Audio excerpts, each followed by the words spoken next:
টিভি9 network পরিচালিত বিশ্বের সবচেয়ে বড় football talent hunt Indian Tigers and Tigresses ব্যাপক সাড়া ফেলেছে। আজ জানা যাক এই প্রতিযোগিতায় নির্বাচন প্রক্রিয়া ঠিক কিভাবে হবে।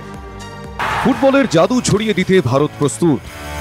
আগামী দিনে দেশের ট্যালেন্টের সঠিক নির্বাচনের জন্য football talent hunt Indian Tigers and Tigresses শুরু হয়েছে। প্রথম পর্যায়ে দেশ জুড়ে বাচ্চাদের বাছাই করা হবে। দ্বিতীয় পর্যায়ে বিভিন্ন শহরে 100টি ক্যাম্প করা হবে, যেখানে আন্তর্জাতিক বিশেষজ্ঞরা এআই এর সাহায্যে প্রথম রাউন্ড থেকে আসা শিশুদের ট্রায়াল নেবেন। এর মধ্যে 200 জন ছেলে এবং 200 জন মেয়ে পরবর্তী রাউন্ডে যাবে। Amazing to see all of you being interested in football and supporting the hunt for the Tigers and Tigresses. Yeah, I look forward to work with all of you and see you later on the pitch.